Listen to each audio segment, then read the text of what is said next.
Navy Federal credit card holders, there is going to be a change that's coming to October the 1st. You may have gotten the email. So, in this video, we're going to go over it today just so you understand what the changes are going to be. If you are new to the channel, hi, my name is Starr Carter and I talk personal finance. And I do appreciate everybody that has stopped in, everybody that has joined the Credit Ready program. Again, it is completely free. Just scan the QR code on the screen, or you can go to my website at starcarter.com.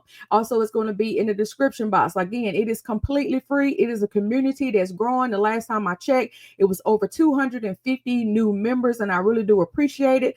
Also, guys, there's a course inside of the community that is also completely free. I will be doing live sessions completely free. And again, it is a free community, and we're going to start getting it on in there. So, guys, if you want to be a part of that, all the way up until the end of this year, it's going to be completely free. If you join now before the end of the year, you will be able to be in the group free forever. So you want to make sure that you take advantage of this because it's going to change December the 31st. All right.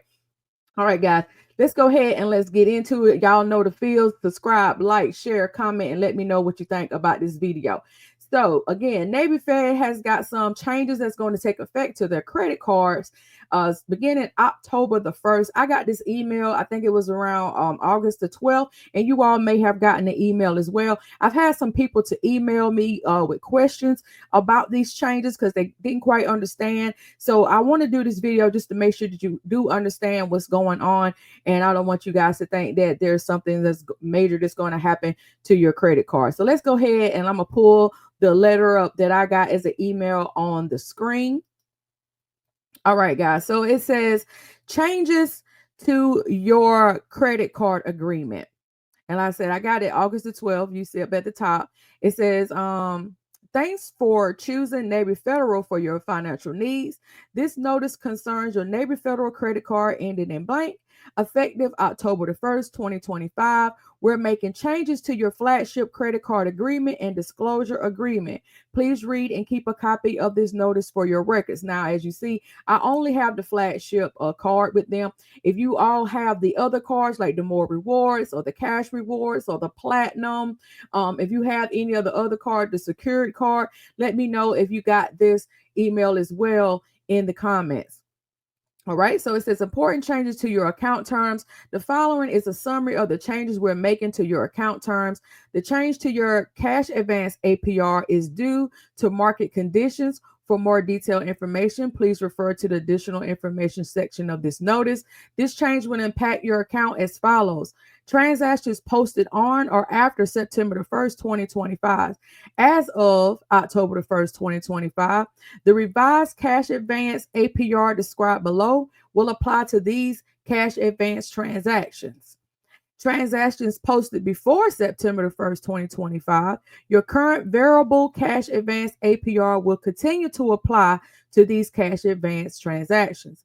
If you're being charged a penalty APR for cash advances on October the 1st, 2025, in this case, the revised cash advance APR described below won't go into effect at this time. This change will go into effect when the penalty APR no longer applies to your account. So the change is revised terms as of October 1st, 2025. The cash advance APR will be 18%.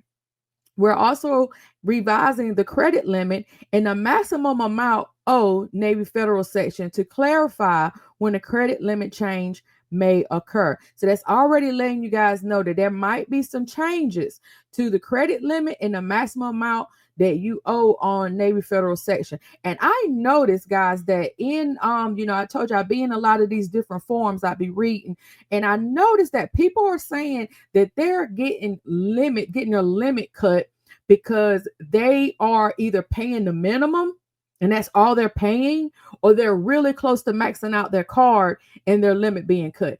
Now, or card being closed, or they're getting a letter saying their card is going to be closed when it's time for the card to expire, right? And so they're actually just closing the card, but you still owe the balance. So this is a thing, guys, that I want you to know that this is not anything that Navy Fed is doing specifically, but I'm noticing it more with them. But this is something that can happen with any credit card carrier. We know, one, that credit card delinquency is up. It's been up now for a few years. It's in the trillions of dollars. It's getting even higher because people are having to live off their credit cards, right? They're having to do more with their credit than they normally probably would have prior to the pandemic, right? And so people are having to bridge the gap with their credit cards. So credit card delinquency is up through the roof. And when you look risky by maxing out your credit cards or only paying the minimum, that's when they start getting a little worried about, are you going to be able to afford to pay them back? And everybody loves these high limit credit cards until they get these high limit minimum payments that they have to use.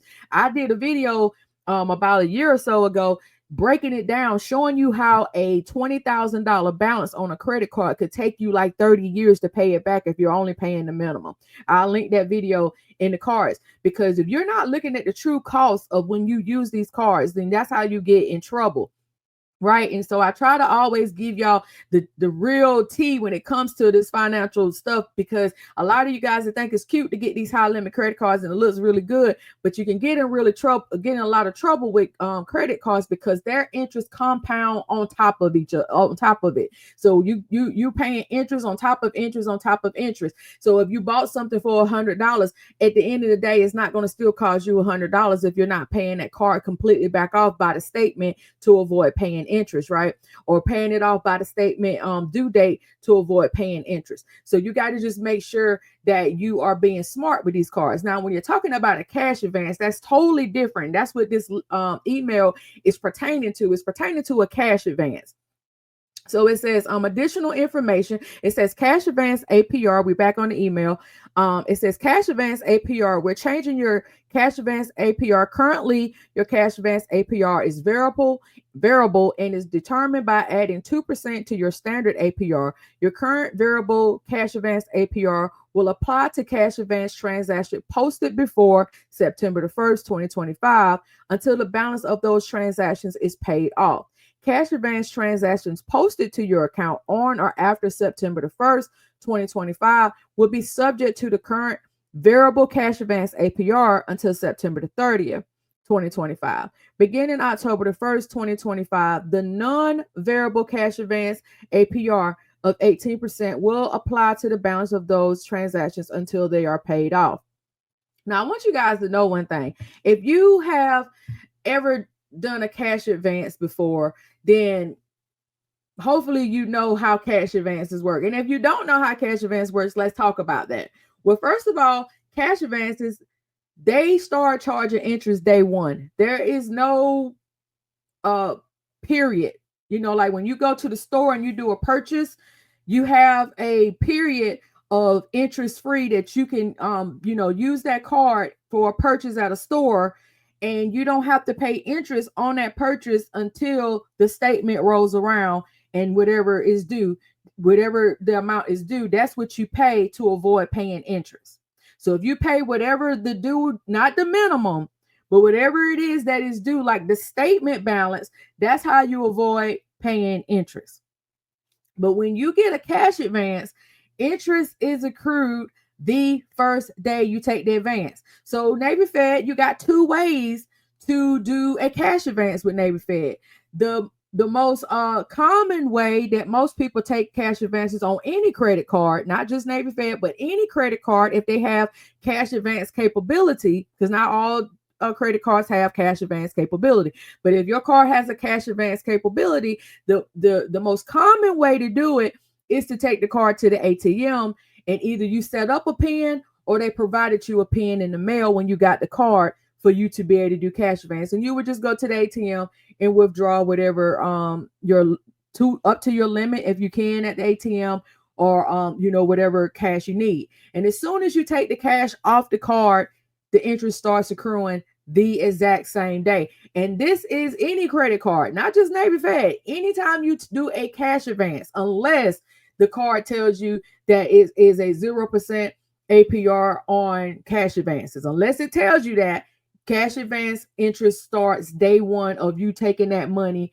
out of the ATM, whatever that interest is. And usually cash advance interest is either variable like Navy Fed was, but it's about to change to be a set 18%, or it's their highest APR period. That's usually like 29.99, even if you got the best credit, because it's something that is frowned upon because it looks like you don't have any money, right? And so they charging you more for that cash advance interest. And usually if you do a cash advance, you will see where there's two separate interests. You will see purchase interest and you will see cash advance interest. And they will separate those on your statement. And the reason why is because they're calculated different. One's calculating as a purchase interest that could possibly be paid off by the statement, and the other one is calculated as a cash advance interest. Now, this is how they get you, because in order to pay the cash advance and the purchase, you got to pay it all off at one time. There's no way for you to separate and be like, okay, this payment is going towards the cash advance that I took, and this payment is going towards the purchase. No, you have to pay it all at one time, even though they're going to calculate it separate. So that's how they get you. The second way that you could do a cash advance, and this is the easiest way that Navy Fed makes it. I haven't seen this a lot with other banks or credit unions, but Navy Fed makes this too easy to do. They have it where you can actually transfer cash off your credit card and put it into your checking account. So you can take the cash off your card, like in the app, you can do a transfer and the card, your credit card will be available. You know, like you transfer money between your savings and your checking, they will make your credit card a transfer option. And you can transfer money from your credit card into your checking account. That's still a cash advance. That still is going to accrue immediately as soon as that money hits your checking account from that transfer. So you want to be very careful because it could be very expensive. Cash advances are very expensive, even at 18%. If they want to cap it at 18%, that is still very expensive money because it's being accrued every single day. Every day you're getting charged interest. And so you're going to have to pay off the statement, the full statement, in order to avoid paying that interest. So guys, so this is what this is pertaining to. This is pertaining to cash advances. So if you never do a cash advance, this email would never pertain to you. So you be like, no, I don't do cash advances. So you can just click off this video right now, or you can look at the next video that's going to be suggested. But you just want to be sure that you're not making the wrong money moves when it comes to just transferring money off your credit card into your checking account with Navy Federal. The best alternative to do, and even though I know things happen, and I would rather for you to get money from your credit union than to use these apps like Dave and what is that, Earnin and all those other terrible cash advance apps. I'd rather for you to continue to do your business within the credit union. So if you do have to do a cash advance, we're talking about small amount here now. If you do need to do a cash advance, the best way to do this to not accrue interest day one and treat it as a purchase is to move the money to one of their Go prepaid cards. So what you could do is, now Navy Fed is the only one that allows you to do this. They're the only one that allows you to take money off your credit card and put it on a prepaid card, right?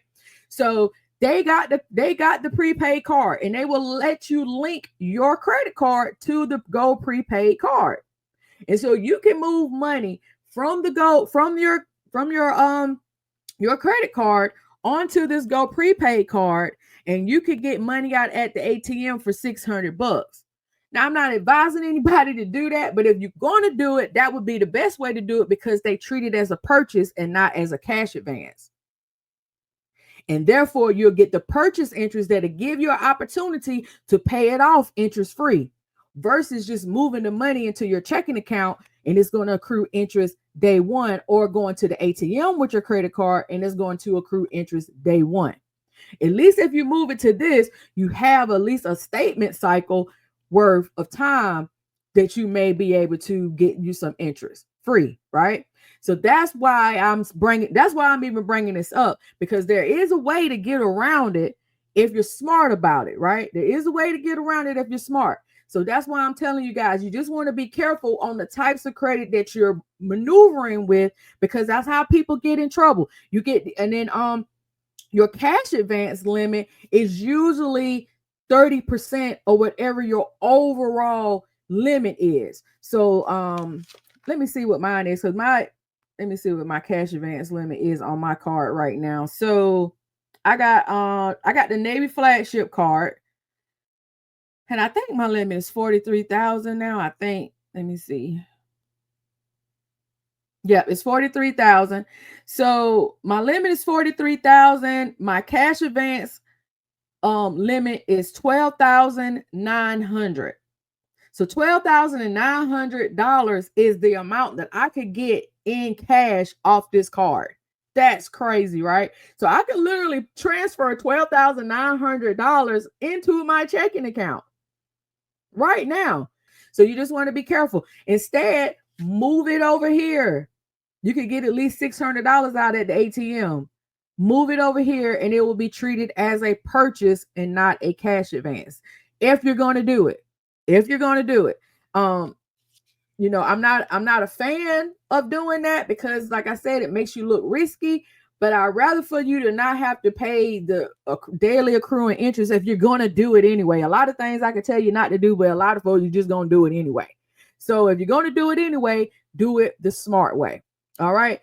So guys, let me know in the comments what you think about this video or these changes, if these changes are going to affect you. If you've ever taken out a cash advance, if you did not know that cash advances accrue immediately, if you didn't know that, let me know in the comments. Again, guys, if you want to join the Credit Ready program to be a part of a growing community that's going to be learning financial education around our credit, around saving, budgeting, all those different things. Make sure that you take advantage of this time period between now and the end of this year where you can get in for free forever and you never have to pay anything inside of the group. Okay, guys, thank you so much. Again, like, subscribe, share, do all those good things. Leave me a comment and I will see you guys in the next video.